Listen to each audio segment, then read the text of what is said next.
yeah. Mud. Well, welcome everyone to Words of Rizdom, episode 11. Today I'm joined with Krishna, who you will all know by now. And now we're also joined by KJ, who's been a Viper with us since the start of the Vipers, actually, yeah. But I just thought, let him introduce himself, tell us a bit about, how you got into trading, what you've been up to as well, and we'll take it from there. Yeah, so joined the Vipers at the start. Mhm. Yeah, and before that, I'd sort of like a unlearning journey of unlearning what I had learnt before in the trading industry, and Viper allowed me to do that. The set strategy, proven strategy, good mentors.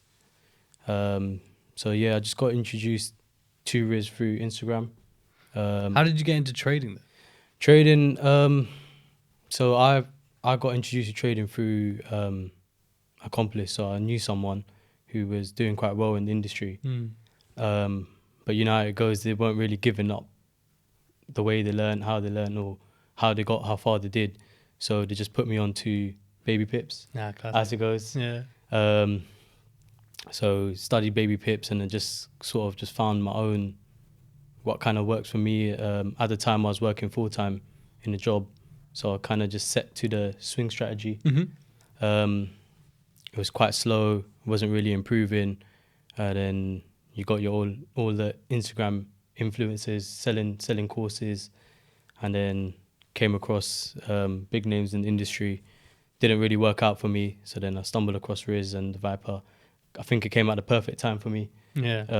I needed like a new outlook on trading. I needed someone to work very close one-on-one with. So yeah, I got introduced through someone, and that kind of just, this is what I want to do. This is what I want to get into. I like to be challenged, and I found trading quite challenging. So yeah, that would be how I got into it, and where I kind of find myself now working with the Viper Group. Yeah, Of course. And did you do any sort of like entrepreneurship type of things before trading, or was this trading kind of your first step outside the norm, if you will? yeah. So I went through the classic route of studying, getting into uni, being in a set field. I excelled in that field. I've done really well for myself. I found my niche. It was quite challenging at the start. It's like learning a brand new topic. But I excelled really quickly in it. But then I wanted something more. I wanted something a bit more challenging, the next step for me personally in my life. So in trading, no one around me was doing it. Family members haven't done it. So I was kind of just by myself within this new like field of possibilities. And it's a really hard struggle at the start, especially having no guidance and not having a mentor. I actually didn't even have the funds to do a course, so I spent a lot of the time learning a lot of the wrong ways of trading, really. And technicals for me were just half of it, and the rest was the psychology, which I never knew how to attack or approach, or where I was going wrong, and which is why I needed, I would say, a strong mentor that had done it for themselves. Yeah. No, of course. And how long ago was it that you did start trading? How many years ago? So I got introduced into trading about 2017, but I never really took it serious. Obviously, I was working full time and I found it quite difficult. So I would just, after work, I would just kind of spend 1-2 hours on it, as well as trying to keep a social life and grow up with the boys and meet the boys, and The hard balance. yeah, the balance. And so I would spend, like, I definitely knew I had an interest in it. I knew this is what I want to go into. At the time, crypto was just starting to come up and making noise. So I put a bit of money into crypto, which later worked out well for me. But yeah, so 2017, very slow, on and off at the start, couple wins, couple losses. But I knew like this is where I want to go, so I kind of just stuck with it, persisted with it. Kind Until I of found that the right enthusiasm, So yeah. like, when it came to, say, even your studies, like you said, you found your niche, and it's challenging, so you were enthusiastic about that. Because it was kind of the opposite for me, in terms of, that's why I didn't go uni, because I didn't have that enthusiasm. I didn't really have a niche, so I didn't want to just force it, and that I think that's a big part of, in terms of people finding that success in trading, is they need that enthusiasm. And a lot of people, they have enthusiasm for money, which they see, I can get this from trading, but they don't actually have enthusiasm for trading. The art of analyzing a chart, understanding what it means to be a trader, everything that's entailed with that, the routine needed, the understanding of the charts, understanding of economics, even just at a basic level, understanding even fundamentals that we don't use. I don't think any of us three use fundamentals for our analysis, but it's good to still understand the importance of what that represents and why it's important, and how people, even if you're not a fundamental trader, use fundamentals to trade. But yet again, I feel like a lot of people lack that enthusiasm for trading. And usually that's probably why they'll stay at trading, because then what happens is they find themselves in the gambling set, in that mindset where they're not got any proper knowledge. They're not trying to gain any more knowledge. They're not enthusiastic about trading. So they're enthusiastic about money. And what are gamblers? They're enthusiastic about money. It doesn't matter whether they're gambling on horses, roulette, poker, whatever it is. It's just the money that's in their mind. So you can see the difference with, I think, all three of us here. And every trader I've come across who is stuck at the journey and then found that success, it's always that their mindset wasn't money. At the beginning it will be. That's of course how anyone gets into pretty much any vocation. But eventually it became that they were fascinated by the skill set, and the actual industry as a whole. And they enjoyed that part of it as much as making the money. It's kind of like hand in hand. That's something you're only going to find out once you start, though.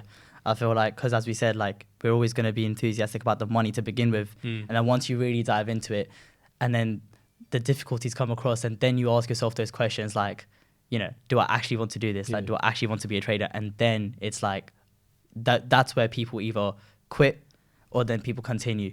And I was actually talking to one of my friends about this yesterday, because discussing the future options and stuff, about jobs and all the other opportunities. And I obviously told him about trading.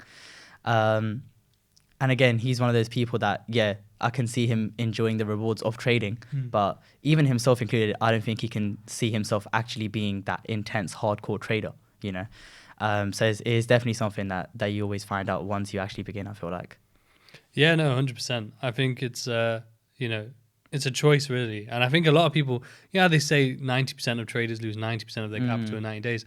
And I think there are a lot of people who stop after 90 days, which I think is fair enough, because they probably saw the money again, enticed by whatever it may be, whether it's marketers or just, I think a lot of the time it's the money, right? Even that's what the marketers play on, is like, they may have the supercars or whatever, but really they're trying to show I made so much money. Right? So, I say fair play to those who do say quit after 90 days, because they probably weren't interested in trading. See, for me, when I heard about trading, it was similar. Like, a friend of mine was trading. He was trading very well. And I didn't know what he did, though. I could just see that he had, grown and become more successful. The success, Yeah, so I asked him, like, what do you do? Just after a long time, I asked him, what do you do? And he said, I do Forex. And at the time, it was like gibberish. Like, I didn't know what. So then when I said, what is that? And he literally said, you trade pound versus the yen.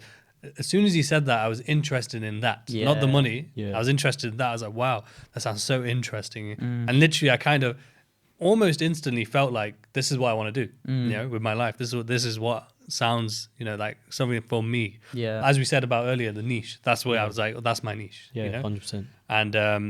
And I feel like a lot of people don't have that feeling, with trading, but they're still going because they just think about, I've spent 5K on a mentor or a course, or I've lost 10K, 5K, or whatever it may be the amount, but they're holding that money again. But in this term, instead of money they want to make, it's money they've lost, which then holds them in the same place, where really, probably the best thing they can do is look at what is their niche, what is it that they're actually enthusiastic about. Because I do speak to a lot of people where they say, I want to get into trading so I can get into property. Right, so I'm going to use trading to fund property. That's the one, Yeah, but yet they're enthusiastic about property. So what should they be doing is just focusing on that, right? And I do understand, don't get me wrong, there are people who, they're enthusiastic about trading, which then leads them to be enthusiastic about other things, which is absolutely fine. But if that's not your sole focus first, it's not going to work, because you're spreading yourself too thin, but two, again, if you're not passionate about trading, it's going to be such a hard road, because all you're going to be, when you're getting these knocks, these losses, it's that enthusiasm that gets you through keeps you going. Exactly. 100%. If you're not enthusiastic about it, you'll stop. you will stop, or you'll just literally, constantly be in a very, very bad space mentally, and for you to improve or progress becomes, I wouldn't say impossible, but extremely difficult. 100%. It's about falling in love with the journey, I think, with trading. Just knowing there is light at the end of it. Oh, yeah. Yeah, 100%. Just got to grind. And I think as you progress in your trading, you learn something, but then something else will come up that you got to improve to level up again. Yeah. It's like you improve in this side, Yeah. in your technicals, but then your psychology then also needs to match. Level up, yeah. 100%. I think for me, it was a great excuse to actually become a better person in general, which I loved. Definitely, yeah. Like I had to have a routine. I had to be disciplined in all areas of life if I actually wanted to excel in the charts, in the markets. And again, we were talking about this on the way here, which is funny, but it was genuinely the best excuse, because all the skills that you need and learn from trading are applicable to life in general, and I feel like that's where trading in itself is very, very unique as an industry and as a profession, because anything else, I feel like, of course, there's lessons that you learn and there's skill sets that you can take and apply elsewhere, but not every single thing. With trading, it's literally every single thing, the respect, the patience, the discipline, everything can be applied to everything else, and that for me is what, again, I felt like kept me going, because I knew that it's going to make me a better person as well. And that's also what I take pride in. Like when I tell people that I'm a trader, whatever they might see, they, Instagram stories and just money in general. But for me, when I say I'm a trader, I'm also thinking about what that means about me as a person, my discipline, my patience, of course the skill set as well. But that's what I personally take pride in. And again, falling in love with the journey is a great way of putting it, because I remember when I was actually learning, when I started, I was reading like a book, just some random one from Amazon, right? And I saw like one pattern that they had in the book, and then I saw it play out in the charts, like when I was back testing or something, and I was like, oh my God, like this is amazing, it works. Found it. Yeah, exactly, yeah. And then I just ran down, at this point I knew nothing. I just ran downstairs like, Mom, like trading's gonna change our lives, like this is the one. And again, at that point there was no money involved. It was an actual love for the process and an actual passion for the charts and stuff, It's a big thing, and I think what you touched on there in terms of like the traits, I try and refer to it as like the traits of the greats. What I mean? Like you'll see it across any successful person in any industry, is these traits of discipline, patience, and so on. And I think the way we think about it, a lot of people, again, when you tell them you're a trader, they'll see probably what they've seen online, or they'll see money. But really, it's those traits that are the byproduct, which then, as a byproduct of having, creates the money. Of course. And again, it's not like, okay, you're disciplined for a week, or and you're patient for a week and you make money. It's the long term. It's basically forever. You're making a life choice to always be disciplined, always be patient, always be calm and collected, and to have the correct mindset. Enthusiastic. That faith-based mindset. Because that doesn't mean you don't have down moments, or you're not. One day you're not as disciplined. But it's just that it becomes part of your life. I remember there's an interview or podcast, I think it was, with Arnold. And he said the same thing. Like I don't know how old he is now, 60 or 70. And they said, like, why do you still work out? And he goes, why do I go to sleep? Exactly. Why do I eat? It's just ingrained now, And I think I've experienced that myself, like when I was growing up, and when I was like 18, 19, probably up to 20, it was ingrained in me to train, like just live a very healthy lifestyle, very positive mindset, very, very driven, very, very hardworking. Now, the hardworking aspect never faltered. That has always been there. But at that point, all I knew was training all the time and being in shape and everything. And then I allowed that to slip because I thought, like, okay, yeah, if I don't train for a couple of months, it'll be fine. Like, but then it's so easy. Like, our bodies crave and our minds crave comfort, right?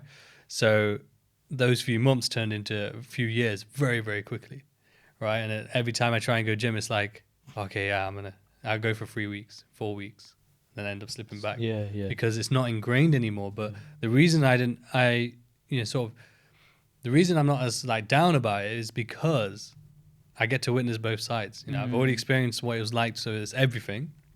And then I've experienced where there's nothing, and how easy it is to kind of just be complacent and just stuck. Yeah. And then now I get the opportunity to build that back and then Okay. keep it long lasting because I know what happens if you don't. There's a couple things there. Like while you were saying that, it just reminds you of the things we speak about with the Vipers all the time. It's like with trading, a lot of people believe that there's going to be a moment where something clicks, and then from there on it's easy going, you know. Yeah. But it's never that. And the way I've always put it is, it's not so much a click moment, but it's more so a flow state. And that flow state is what you want to be working towards, because again, it's not that one day you wake up and all of a sudden for the rest of your life you're going to be disciplined, you're going to be patient. It doesn't happen. But as you mentioned earlier, it's those practices outside of trading that allow you to achieve that flow state, and then maintain it to a certain degree.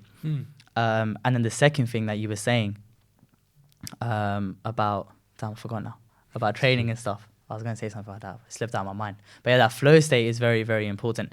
And yeah, with the training, it's like I feel, again, you obviously know better than I do, but it sounds like when you were training in those years, in those late teen, early adulthood, you were very motivated, you know, and that motivation is what got you through and what kept you there. And then in that absence of motivation, now, for example, when you're training and all that sort of stuff, it's the discipline. And, you know, and as you always say with trading as well, is like, it's the discipline that's going to keep you carrying on and keep you going. Do you know that saying you hear where it's like you have two voices and the one that wins, you know, there's the negative and then there's the positive, the one that's pushing you and the one that's holding you back. And the one that wins is the one you feed. So like back then, is the one I was feeding was constantly that positive one. I didn't really have any interaction with that negative one back then. But then when I allowed just a pause, that negative one seeps in. I feel like the negative one holding you back is always there, right? The positive one isn't. You have to literally pull that one in. The negative one is always there because that's the natural habitat of our minds to resist hardship, you know, resist, anything uncomfortable, Growth. whether that's training, resist growth, because growth requires some form of action, right? So it's like they talk in alchemy, you're changing one thing to another. So like, for us to grow, we need to do that. We need to put in action, which then forces growth, forces change. But our minds is the opposite. It's like, hey, just stay the same. You're comfortable here. Like right now in the seat, like, you're comfortable. Don't move. You know, like, or you don't want to go run. You know, you don't want to go work out. You don't want to eat this healthy food. You know, just eat the nice food that's there. You know, whatever's easiest. You know, or watch the TV. Don't go and do work. And all these little things, these little snap decisions that we make every single day, and we do it unconsciously most of the time because we're so used to feeding that negative voice, you know.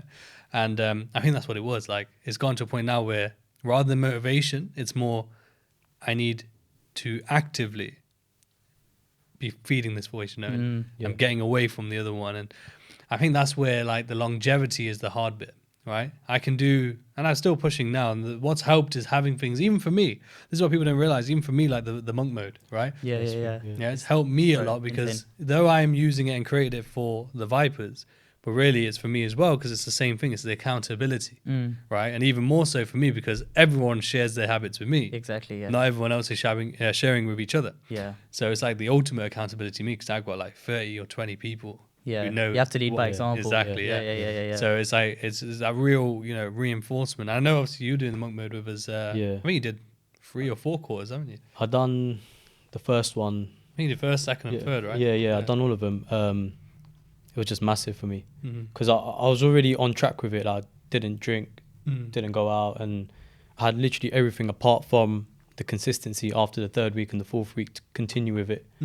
And then that's where I always used to stumble up. Like I'll get to a point where I felt like I've achieved my short-term goal. Yeah. And then like I'm done. And I didn't have that, okay, I had that what's next, like what's next for me to achieve, but I would stop there and then the lack of discipline might creep in or something might creep in, but I just needed something that would keep me going for the quarters. And it played massive in my whole life, not just trading, but outside of trading mainly. So as we spoke about how everything reflects back to the charts and how trading is so like a mirror to your life. Like if you're angry, it's going to reflect on the charts. Yeah. You're going to make angry decisions kind of thing. But then the monk mode just kind of kept me like balanced and just kept me going on, like I just know where I'm going and just slowly just hitting target by target. Each day, but day by day. And then slowly becomes a routine and it becomes who you are. Yeah. And I've not done the recent one because like I'm at a point where like I feel like I'm got my balance, and I'm just trying to stay on that balance. Yeah, the habits are now before I Yeah. push for the next one again. The habits ingrained kind of thing, and it's part of who I am now. Like I got my set routine in the morning, got my set routine at night. When I approach the charts, like it's from a much more balanced state, flow state, if you want to call it. Yeah. So yeah, that monk mode is massive. Yeah, 100%. I appreciate that, man. And Yeah. the thing is, like with the monk mode, I thought, what did we call it first? We had a different name for it in the beginning. I remember it was like just a challenge. I think we called it that Viper running challenge. Yeah. And the monk mode is something I saw online somewhere else. And I just like the term because it's kind of like embodying a lifestyle change rather than just a challenge. Like it's just a challenge kind of has like a temporary sort of mindset towards it. While this monk mode is like you're switching your whole embodiment, your whole sort of character. You can change it. Yeah. And I feel like it's done a lot of good. And I've seen, like I said, even with yourself, but I've seen it with other Vipers where they've, even if it's just weight, for example, the weight loss, and then they're so much healthier, which then impacts their mental health. It's amazing to see. And, to be fair, you get a lot of people who say like, if you're a trader, why do you spend time making content or doing this sort of stuff? And I get it, but they're the sort of examples I can give to say this is why it's worth it. Like with trading, like I only trade a couple hours a day. And then what am I going to do with the rest of my time? Yeah, I enjoy freedom, and trust me, if I could, you guys will know. Like, I will sit there at home and watch TV and just chill out and do nothing. Like I will. But the thing is, I will just grow into a massive potato, bigger than I already am right now, and and I'll just end up getting unhealthy and you need not a purpose growing as well. Exactly, and you need something more. Like the charts are great, and that is one form of purpose, but there's no fulfillment. Yeah. Right, other than financial. That's it. There's nothing else. There's nothing further than that. And yes, you could put more time into, say, doing a property or another business or something like that, but there's nothing that really I can compare to helping another person. 100%. Whether it's through teaching, but like with the monk mode, it's even bigger because it's like you are changing lives, not in terms of like suddenly one person's driving a Ferrari, nothing like that, but you're changing the potentially the length of life, you know what I mean, and the growth in terms of the mindset and creating those habits and discipline, and that's what makes it worth it. When you see someone who's maybe slightly depressed, not really reading, not really getting much growth, and then suddenly you see them 6 months later or a year later, and now they're healthy, they're happy. You can see the difference in the character and the face, the aura. Yeah, that makes it like all the time, the effort and everything makes it 100% worth it, and then some. It motivates you to do more. And I think a lot of people don't understand that because a lot of people don't put themselves out there. I remember me, I wanted to do YouTube when I was a teenager, back when YouTube was new still. And then a lot of these influencers now were probably starting back then when I was thinking about doing it, but I never did it out of fear, out of fear of what people may think, But yet now you wouldn't think that, right? And it simply came down to me realizing, and I think it was, I don't know if it was a quote or someone said something, but really two things. One was the saying where it's like, no one's really, you think people are thinking about you and will talk about you, but no one really cares. No one's thinking about you anyway. Yeah. And then that was like, okay. But then I also realized like, why do I care? Because I don't really speak to many people anyway. So even if they are talking about me, they're saying, what's this guy do? The funny thing is that those people probably want to do the same thing, but again, it's the same fear holding them back. And at the end of the day, well, I'm not doing skits. I'm not at that stage. I don't know if I have the mindset for it, to do these skits or anything like that. They're comedy. Yeah. But I enjoy, like, podcasts is something I've always wanted. Always. And for this very reason, like these conversations we would have naturally anyway, if we're talking on Zoom or even on the phone, or if we met up anyway, like we have a few times now, we'd have these good conversations. But, I've always found that, I enjoy podcasts. I learn a lot. I've learned a lot, in terms of perception. I remember there was one podcast with Russell Brand, is it? That comedian guy, Russell Brand, I think. I actually always hated him when I was growing up, right, when he was an actor and stuff. Yeah. I don't know why. There was just something about him where I was like, I don't like this guy, But then I watched him on Joe Rogan's podcast in 2016, which is about 6 years ago now. Yeah, 6 years ago. And that's where I really learned about perception. He was talking about perception and how like people can perceive me. Like I could look at you right now and I might see you in a certain light while someone else over there might then see you in a different light. But we're looking at the same person. Yeah. Let alone, if we're hearing something or experiencing something. And it really opened my eyes, and that was just literally a conversation between two people, and it can really, almost in a way, change your life because now suddenly you're thinking in a whole different way. Yeah. So, that's why I love podcasts, because it's such a simple way of helping other people, because you're not really trying to help other people. Mm. You're just talking. You know what I Yeah, mean? yeah. Just having a conversation. And yes, there's cameras, yes, there's some lights, but you just put that all to one side. You know, a lot of people might come here and they overthink, you know, there's a camera on me, you know. When really it's like, that doesn't matter. There's nothing actually there on the other end, you know. We're still just in the room. Yeah. And that's what I really enjoy. And one thing I will just sort of pivot to is, you started trading in 2017, you said, right? Yeah. So, you know, a lot of people resonate with this, and I think you probably started similar just after, actually a bit after, yeah? A bit later. So we'll come over to you as well. But back then there wasn't a lot of material online, you know, like there is now, like on Instagram and YouTube. There wasn't a lot of material. So you had Baby Pips. That's like, Baby Pips is like the GOAT, you know what I mean? Like the original. You know what's weird? I never went on education. Baby Pips.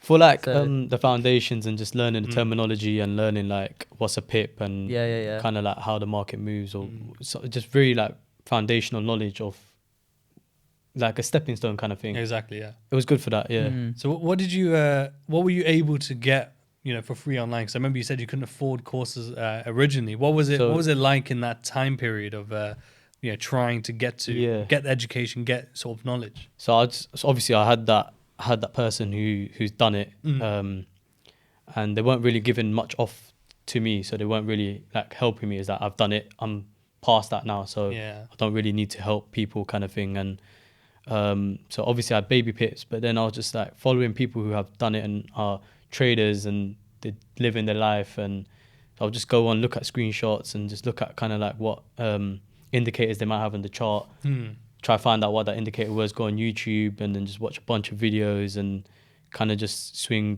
how do you swing, like what's the swing strategy. And it was just like a bunch of loads of strategies I had like put together, and it wasn't working at all. And so that I found was the difficult part, where just unlearning what I had learned. Like I remember having like a chart full of like loads of like drawings on it, but then I come to Riz and it's like a blank chart, and I'm like, yo, I can't. My eyes just couldn't see what you were kind of seeing on the chart. So yeah, I found it at the start, like 2017 to like up until lockdown, really. 2019, I would say, like up until like late 2019, there wasn't really much out there that would actually, you can learn the foundation, you can learn the foundations anywhere. But actually having a routine and having a strategy that go hand in hand together, there wasn't a lot out there. And people don't really want to help you, they just want your money kind of thing online. Yeah, it's true. Which goes back to what you get out of it about helping people. And I remember speaking to you for the first time, and it's about, you spoke about, it wasn't about trading. Our conversation wasn't about trading. It's about your legacy and what you wanted to do, which was help people.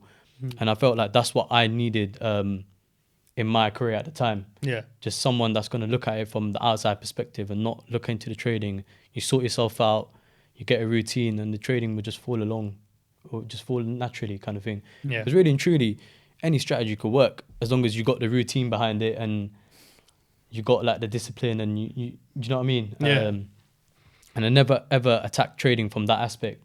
For me, it was like, once you got your technical set and you got your play that works out, once you got it, you should be winning trades and making money kind of thing. But I never ever saw trading from an aspect where sort your routine out, sort out how much your risk. Like we go for 1 to 5s. I never ever saw I never ever had that aspect of trading, and that's what I needed at the time, and which is why I went with you, and evidently it paid off kind of thing. So yeah, so that was my kind of approach, and it was really difficult at the start, which is why I was kind of like on and off with trading. So I would sit down for like 2 months and then learn and then apply it.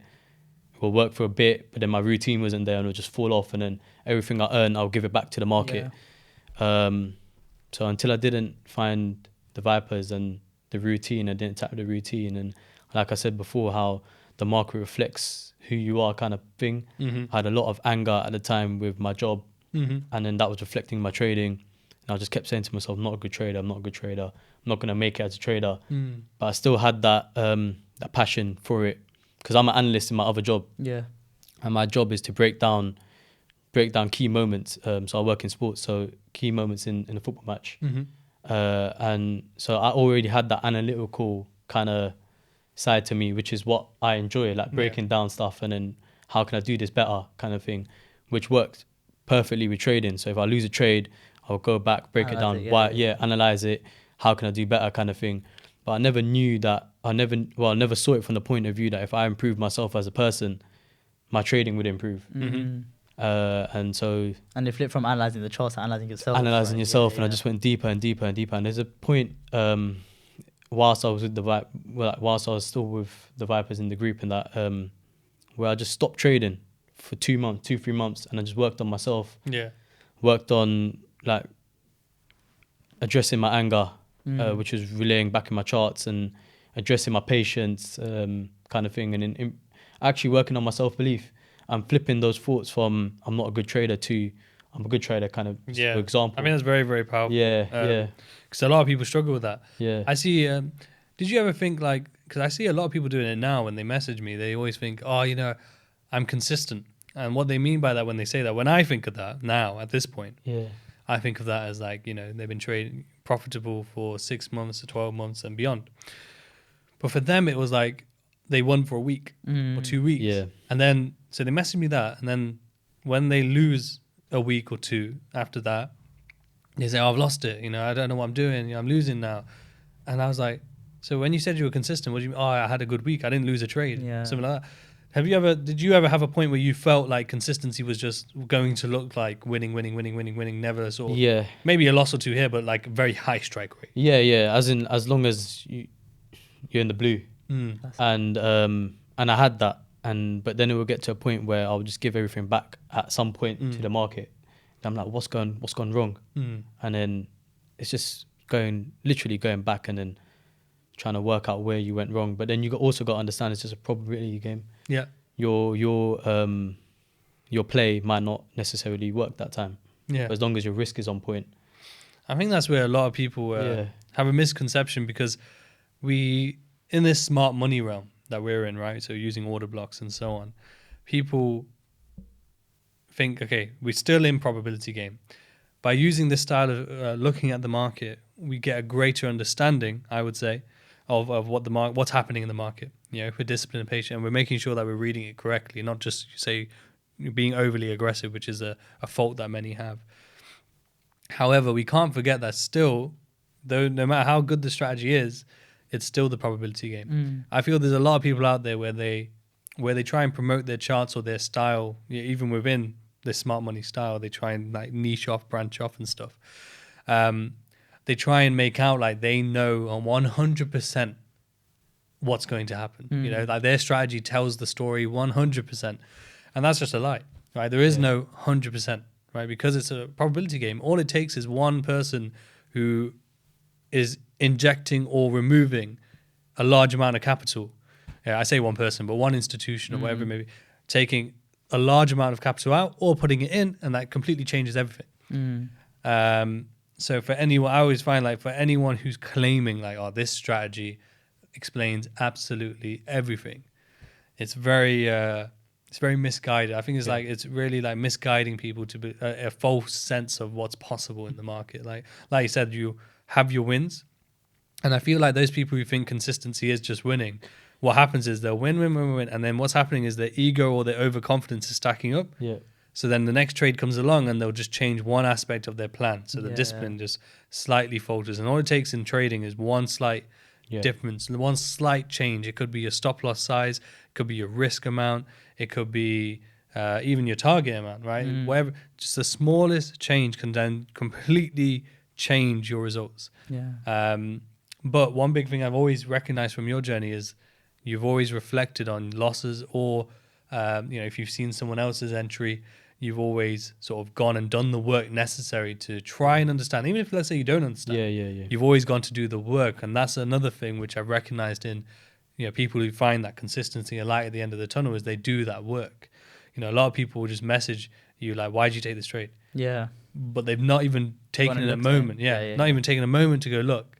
Because what was it that led you to do that? Was that something that you kind of already knew you wanted to do? Or was it something maybe you observed others doing? It's like if someone else can do it, it can be done. Do you know what I mean? And it was just that drive to have, like, not necessarily say win every trade, but just to improve myself, to seeing those trades and seeing that play out.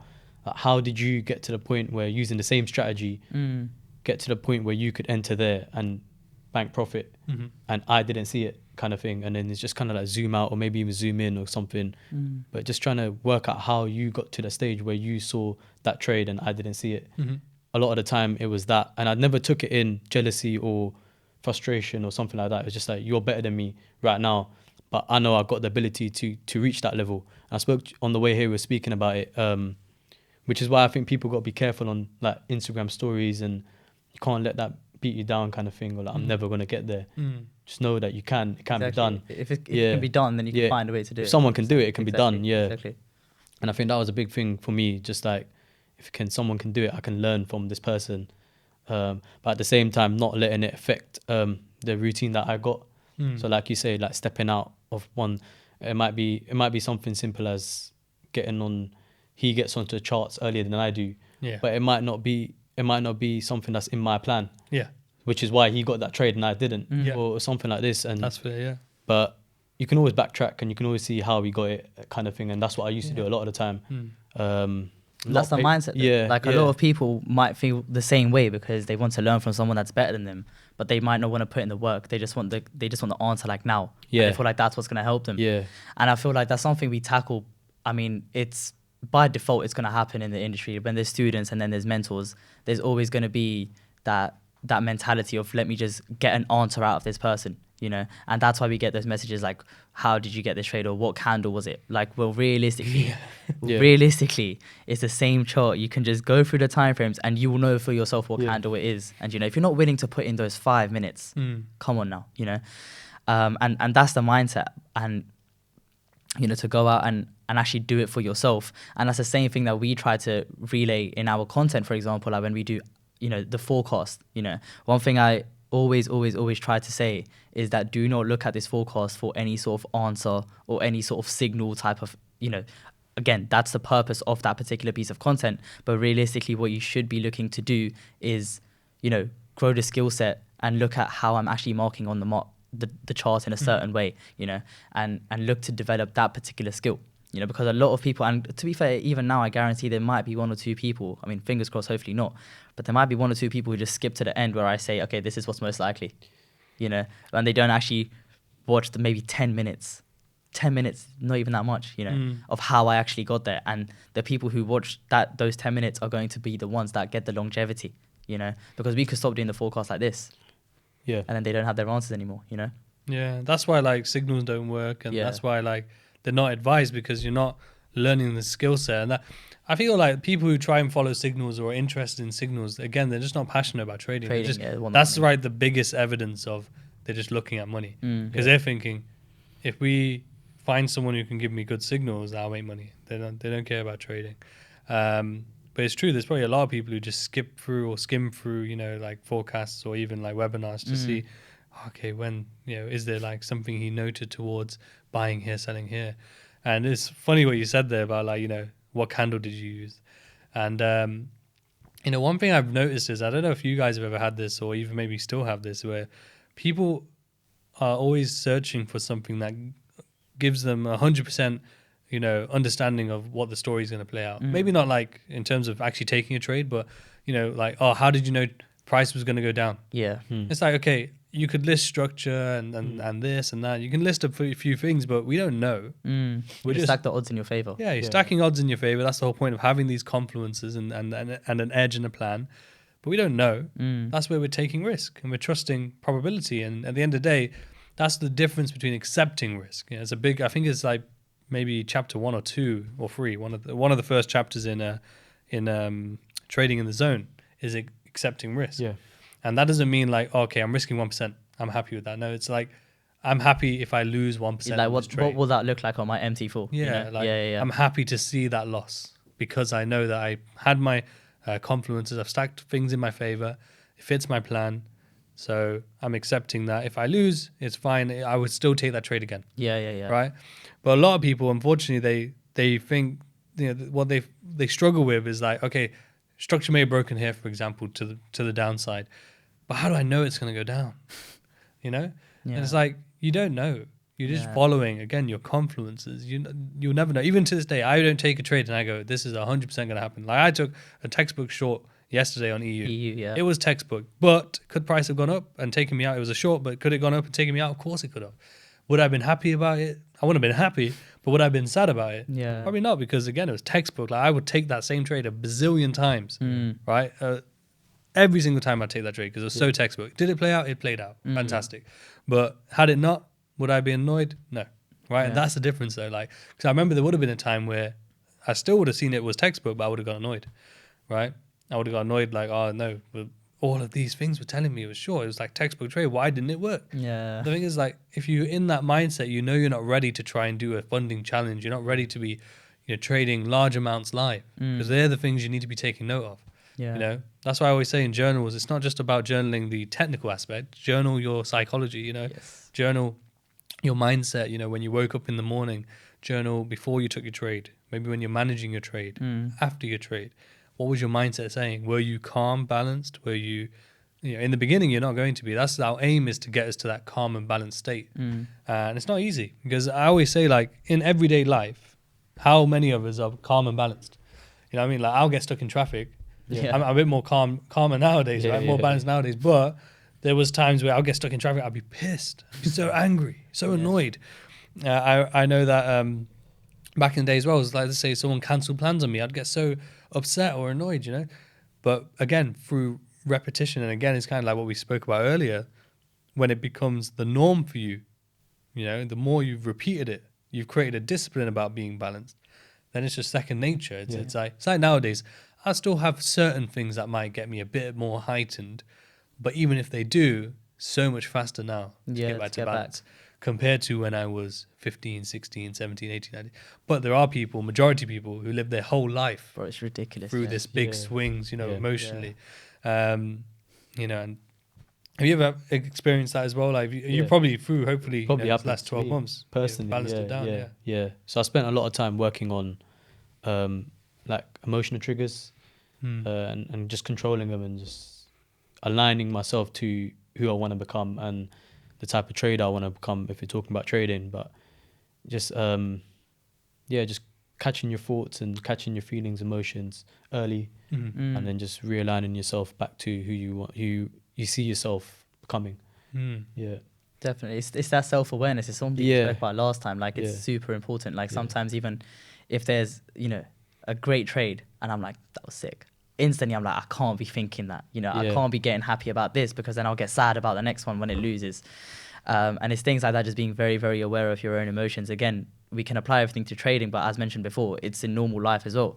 Like, again, if you're talking about the example of someone maybe cancelling plans, if that happened to me and instantly I'm like, oh, for fuck's sake, like, whatever. But instantly I'll be like, okay, no, there's no need, And for me personally, I feel like if I'm learning all these things from trading and from being a trader and the charts, then who am I to not apply it to my day-to-day life, And I look at other traders or other people who are, attempting trading even, and then outside of that, as soon as they close a laptop, they're now not the person that you would expect to be a successful trader, and it's just like, it's not going to work. It needs to be a thorough change, like a thorough personality. You need to maintain those attributes and those traits that you mentioned earlier, like throughout everything, but yeah, we see it all the time. But that's where something like monk mode also comes into play, because it gives you that balance and stuff. That's what I mean. Like, it's kind of, the monk mode is something to try and enforce that, not really enforce it, but like to give you a reason to start being more aware of it. But like you mentioned as well, it's like, it's a very powerful thing in terms of trying to remind yourself of who you're trying to be, what you're trying to become, who you're trying to, grow into, and eventually that will be who you are. And then when you're that person, same, you're still trying to grow. That's the thing. Like, I feel like a lot of people, especially in trading, but just generally in life, they put success on this pedestal, in the sense that once I'm there, that's it. End goal, end of the journey. Don't need to do anything after that. But there's no such thing, because I had that really big moment where, I had made my first, big substantial withdrawal, and I thought, by this point I've been years, losses, all sorts, and the big thing in my mind was, when I finally withdraw big, I'm gonna be happy. Life's gonna change, And then I got this withdrawal, and nothing changed, in terms of, like, my life was the same. You know, everyone around me was still the same in the sense that, you know, no one treated me any different, which was fine. Like, I wasn't expecting that. But what I was saying is nothing changes, you know what I mean? Like, more numbers in your bank account, great, you know, and it is, you know, that's still, there is a fulfilling moment. But I actually went through like a bout of a bit of anxiety, a bit of I wouldn't call it depression because I wasn't depressed, but it was like I was very confused. I went through this little period where I was like super confused, a bit confused on like, why is it that for all these years I've assigned this moment, you know, this big monumental moment, and then it happens and nothing happened, nothing changed. And I found it very, very interesting, you know, because like maybe, you know, in some way I felt like that means I've made it, you know, that means I'm not going to have to go do as much hard work anymore. But really, what led you there was all this hard work, right, to get to this moment. But what keeps those moments happening is continuous hard work. That doesn't change, you know. So I feel like a lot of traders think that once I've got the right technicals, once I've got like the right strategy, that's it. It'll be nice and easy. But the thing is, like you were talking about, it's about your routine, right? So like that routine will have to stay the same. Your edge may change over time. So as we're younger, less responsibility and stuff, scalping might be no problem, right? Might be able to be on the charts. But as you get a family, or let's say you get other endeavors that take up some time, maybe you get into real estate, maybe you start a different business, maybe you lose your health in a certain way, so you can't get up super early, whatever it may be. But you may change from a scalper then to a day trader or a swing trader, which is absolutely fine. But again, making this, with that change comes a new routine, a new discipline that will still need to be reinforced. Now the beauty is it easier at that time because you've done it in one way? Yes, because you've already got the discipline muscle strong and understand the importance.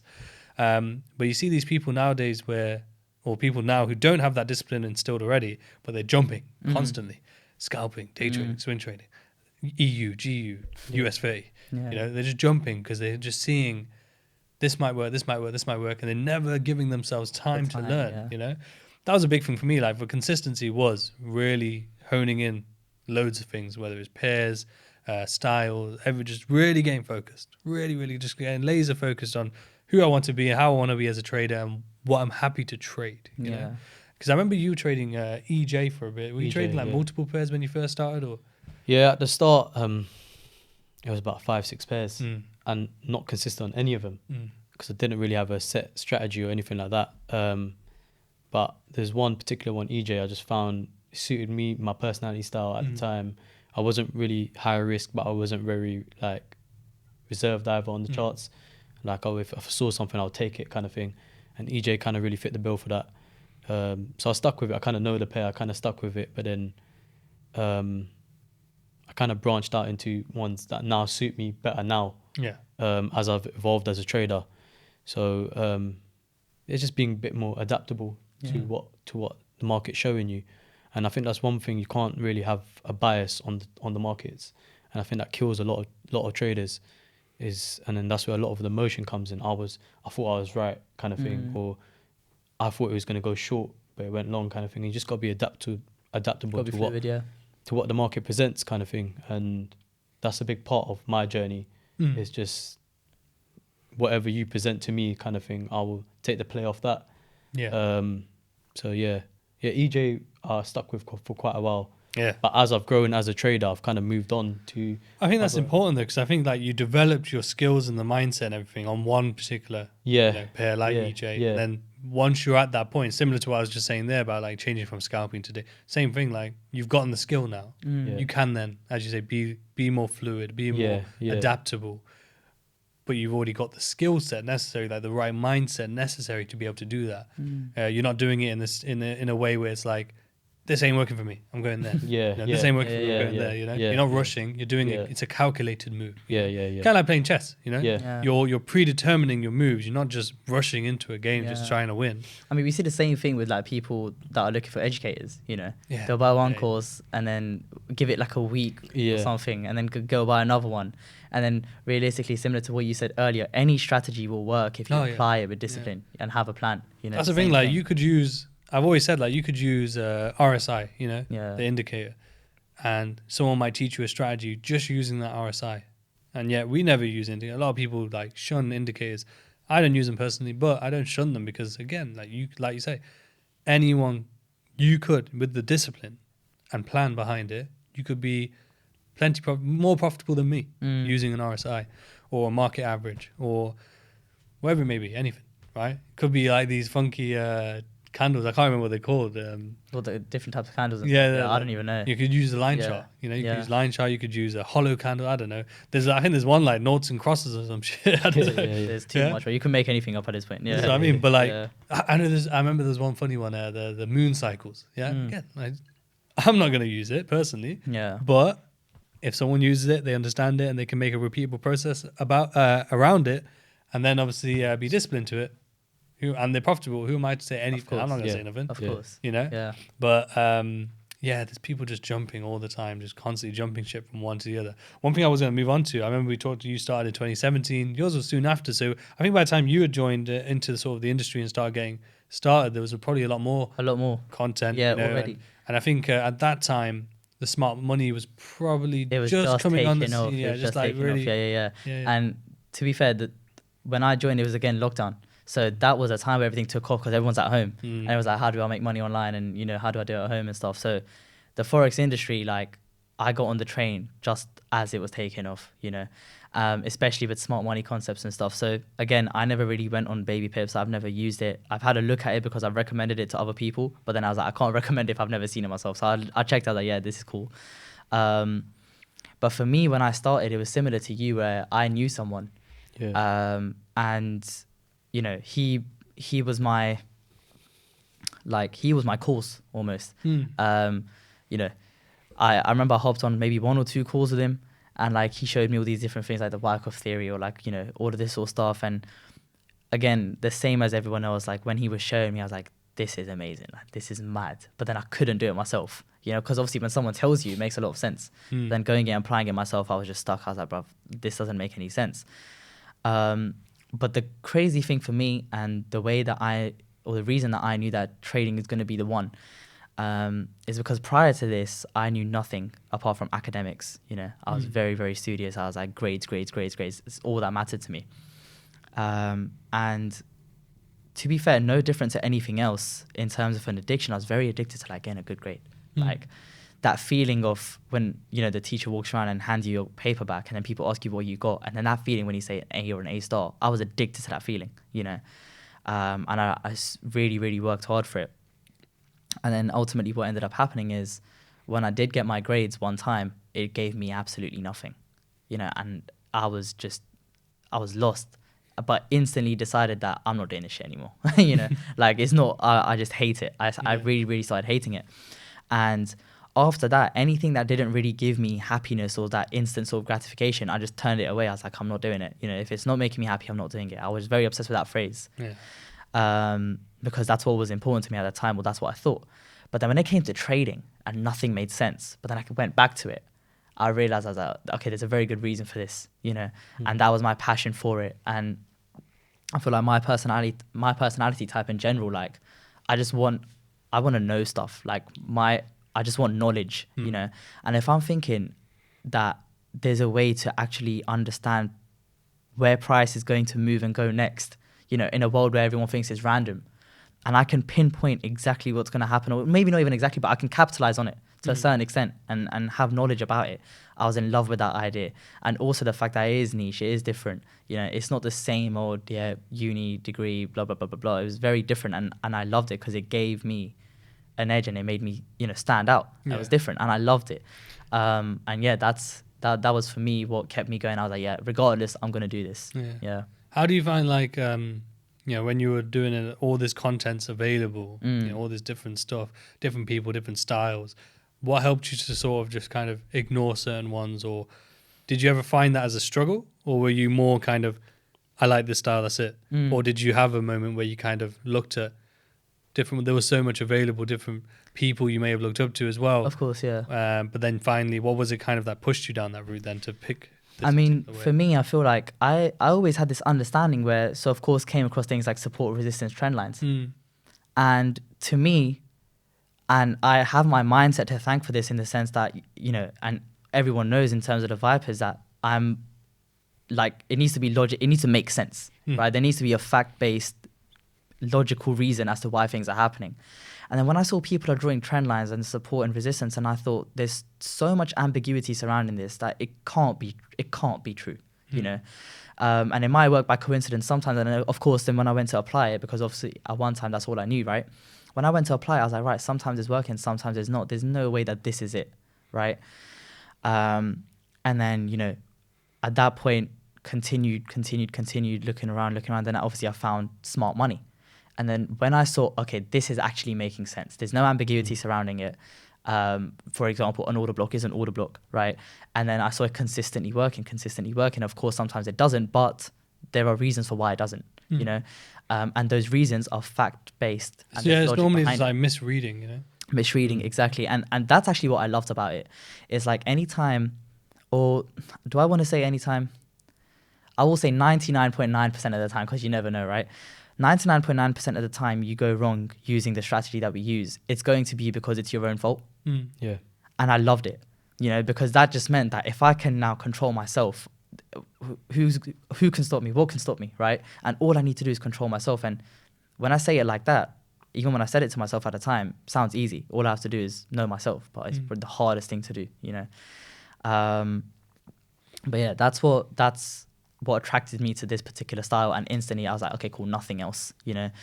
And then even after that, people came to me to try this indicator, try this. I was like, no, you know, because this is what works. All I need to do now is sort myself out. I don't need to add extra things on top of the pile.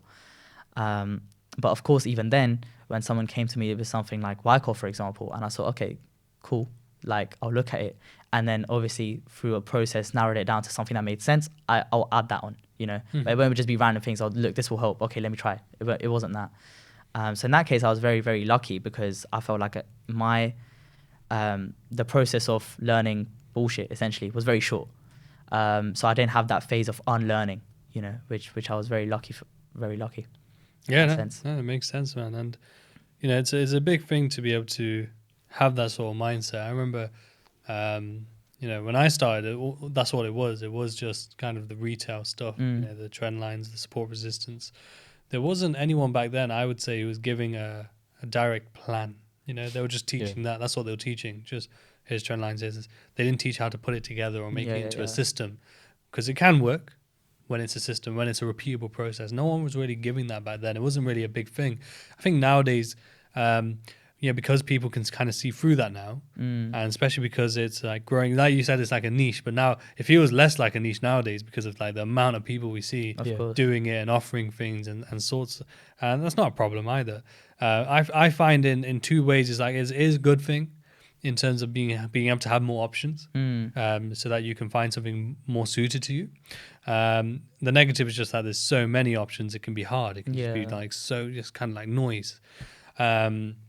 But I remember, like back then there wasn't much talk of repeatable process, you know, putting it together. It was more so just like learn these things and go try them out, you know, make it for yourself sort of thing.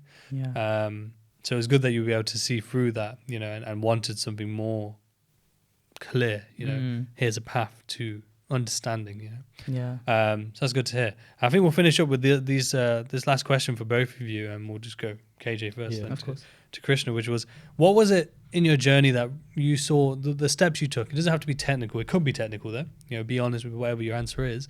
But what was it that you saw really helped you to excel, you know, and get to a more comfortable and consistent space? Was it, it could be habits, it could be reading, it could be, what was it for you, KJ?